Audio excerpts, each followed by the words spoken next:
Hey guys, Golden Dragon here, back with another video. So in today's video it's just going to be a quick unboxing of my new daily driver, the Pixel 2 XL in Panda White.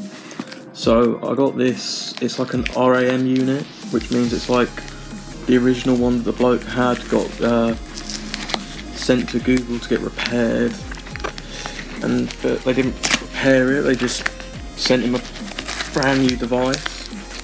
So it was like, I think it was $270 for it, and I was like, you know, what's your lowest offer? And he sent me an offer for $210, and I was like, you know what, I'll take that. So I sold my iPhone 8 and I got my money back and a bit more. But so that's just the box there. Got some bubble wrap, I'll be sure to pop that later.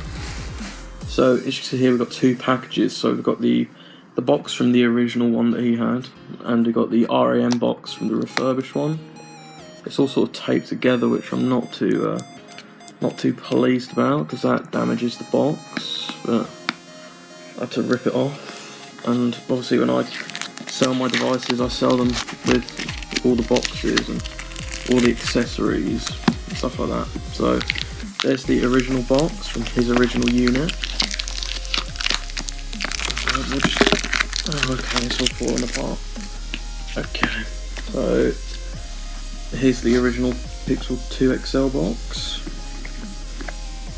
You see the phone's not in here, so it'd be in the other box, but taking it apart here, I don't know what, I've never unboxed the Pixel before.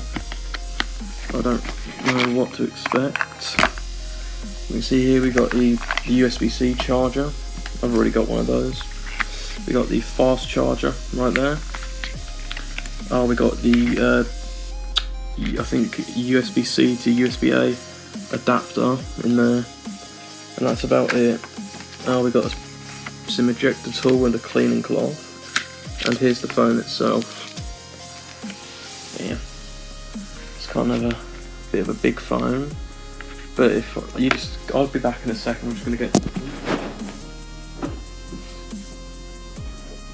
So I'm back, and right here we have the Pixel 2, just the normal size one. I'm borrowing this at the moment, but as you can see, oh, this one's already turned on. Okay, it's already set up. Okay, I'm not really too pleased about that, so I'm just going to have to go through and reset that, unless there's an account on it. But anyway guys, thank you for watching this video. I'll be sure to come out with a review as soon as possible. But anyway, thank you for watching this video. I hope to see you in the next one. Goodbye.